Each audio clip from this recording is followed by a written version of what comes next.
Hai anak-anak hebat. Ketemu lagi dengan Bu Mumba. Jangan lupa like dan subscribe ya. Terima kasih.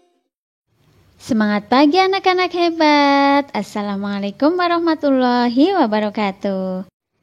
Anak-anak, bagaimana kabar kalian? Adakah yang sudah merasa bosan atau lelah belajar online seperti ini? Mari sama-sama berdoa. Semoga pandemi ini segera berakhir sehingga kita semua bisa kembali belajar di sekolah. Anak-anak, hari ini kita akan mempelajari tema 5, subtema 2, pembelajaran yang kelima. Kemudian kita lanjutkan ke pembelajaran yang keenam.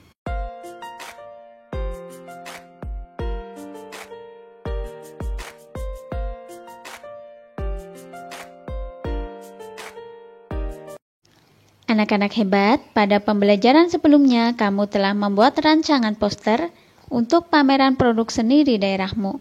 Sekarang, buatlah poster berdasarkan rancangan yang telah kamu. Namun sebelumnya, kalian perhatikan dulu apakah postermu telah memenuhi persyaratan berikut. Yang pertama, ada judul yang sesuai dengan tema. Kemudian yang kedua, kata, kelompok kata, dan kalimat sesuai dengan tema. Iya atau tidak dicentang ya. Kemudian yang ketiga, membuat gambar pada poster sesuai dengan tema. Kemudian yang keempat, mencantumkan tanggal, waktu, dan tempat pelaksanaan kegiatan pada poster. Jika kamu sudah memenuhi seluruh persyaratan di atas, pada rancangan postermu, lanjutkanlah dengan membuat poster yang menarik dan rapi. Anak-anak hebat, karya seni batik dan gerabah adalah dua komoditas atau barang yang sudah diekspor Indonesia ke berbagai negara. Selain batik dan gerabah, masih ada banyak komoditas lain yang diekspor oleh negara kita ke negara-negara lain. Berikut ini adalah jenis-jenis barang dagangan atau komoditas yang diekspor oleh Indonesia. Yang pertama, hasil industri seperti semen, tekstil, dan kain batik. Yang kedua, hasil pertanian dan perkebunan seperti kacang kedelai, coklat, lada, jagung, kelapa sawit, karet, kopi, dan teh. Yang ketiga, hasil hutan seperti kayu potongan, rotan, dan damar. Yang keempat, hasil peternakan dan perikanan seperti daging kemasan, udang, ikan laut, dan mutiara. Yang kelima, hasil pertambangan seperti migas. Migas itu minyak bumi dan gas alam ya. Dan non-migas misalnya batu bara, logam emas, perak, besi, timah, dan nikel.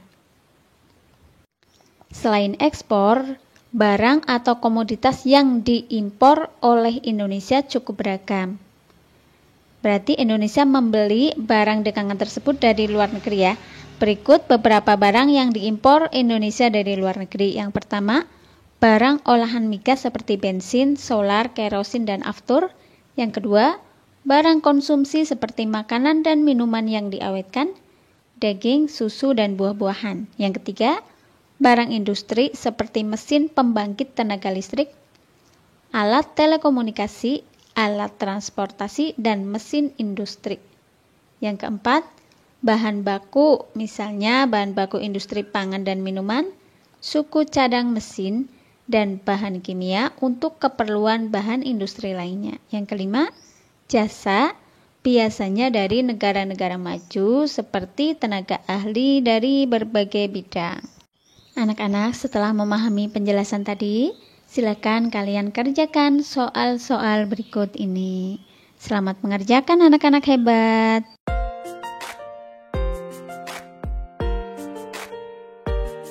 Anak-anak, langsung kita lanjutkan ke pembelajaran 6. Perhatikan percakapan teman kalian berikut ini.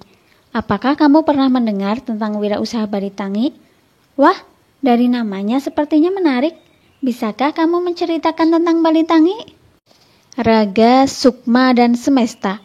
Perjalanan Ibu Made Yuliani menggagas, membuat, dan memperjuangkan Balitangi sebagai produk lokal didasari ketulusan dan keinginan luhurnya untuk mewujudkan masyarakat yang hidup sehat selaras dengan alam. Dengan pengalamannya berpuluh tahun sebagai bidan, beliau menyadari betul pentingnya proses menyehatkan jiwa raga sekaligus merawat lingkungan. Sebagai putri Pulau Dewata, ia terbiasa hidup dalam keyakinan bahwa alam semesta amatlah kaya akan warisan untuk dikembangkan dan bukan dihabiskan demi manfaatnya bagi masyarakat luas.